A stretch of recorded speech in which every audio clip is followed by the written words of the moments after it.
Assalamualaikum warahmatullahi wabarakatuh. Baiklah, saya Livia Rizky dengan NIM 1915040080 akan membacakan materi tentang sistem kerja psikologi komunitas. Baiklah, saya di sini akan membacakan poin yang pertama, yaitu penerapan sistem kerja dalam psikologi komunitas. Menurut Darton pada tahun 2007 mengatakan terdapat sistem kerja dalam menerapkan psikologi komunitas yang terdiri dari A. Psikologi komunitas masyarakat kepada aspek secara serentak, yakni kondisi masyarakat sebagai dasar teori dan riset pada lingkungan. Yang B. Terpusat atau tidak bertitik tolak pada kondisi psikologis individu, akan tetapi atas berbagai tingkatan analisa yang bergerak dari individu. Kemudian mengelompokkannya ke dalam organisasi dan akhirnya kepada struktur yang terbesar, yakni kelompok masyarakat secara utuh di mana individu berada.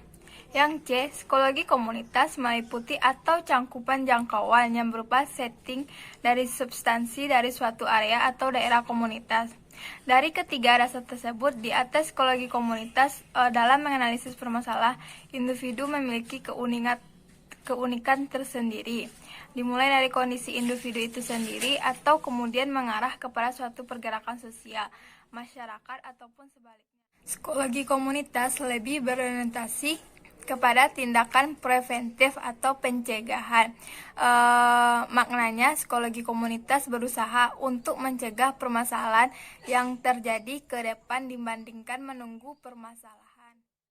Bagian yang kedua adalah bentuk peran nyata dari psikologi komunitas, yang terdiri dari A. Melakukan penelitian untuk mengidentifikasi masalah dan menganalisis masalah-masalah komunitas, serta melakukan penelitian mengenai sikap-sikap masyarakat atau mengevaluasi program-program sosial tertentu. Yang B. Berpartisipasi dalam merancang atau membuat pola-pola pelayanan sosial, serta memberikan evaluasi terhadap program tersebut. Sedangkan bagian yang C, secara profesional berpartisipasi aktif dalam program gerakan-gerakan sosial bagi pengembangan masyarakat, termasuk juga merancang lingkungan sosial yang dapat memperkecil kesulitan-kesulitan penyesuaian dan memperluas kesempatan pengembangan pribadi di lingkungan sosial tersebut. Saya Siska Martawi Tesni 1915040105 akan melanjutkan materi selanjutnya, yaitu tentang konsep yang melekat pada psikologi komunitas. Ada beberapa konsep yang melekat pada pendekatan psikologi komunitas, yaitu pencegahan. Pencegahan yaitu dari gangguan psikologi bertujuan untuk menghemat biaya perawatan penderita. Ini terdiri dari 3 pencegahan, yaitu pencegahan primer, sekunder, dan tersier. Yang pertama, pencegahan primer. Pencegahan primer merupakan usaha untuk mencegah suatu permasalahan yang terjadi secara keseluruhan.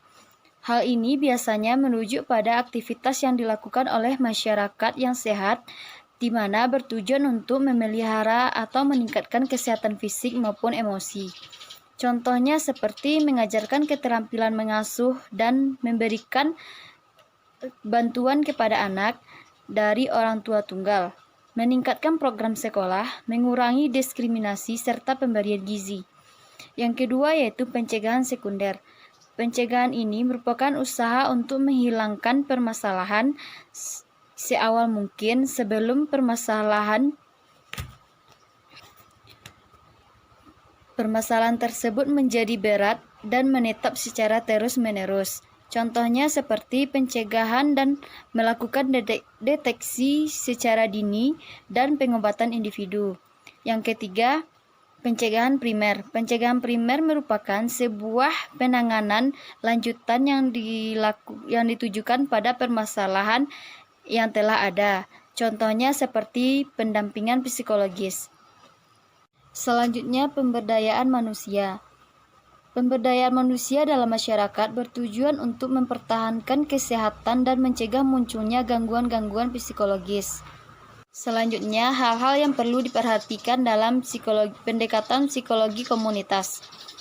Yang pertama, pendekatan komunitas menekankan pada efek dari dukungan sosial dan tekanan sosial masyarakat serta tindakan preventif dan bantuan diri. Yang kedua, pemberdayaan lokal dan pentingnya keanekaragaman dan relativitas budaya. Yang ketiga, menekankan kepada masyarakat kemampuan dan kekuatan pribadi sebagai perlawanan terhadap penyakit dan kelemahan.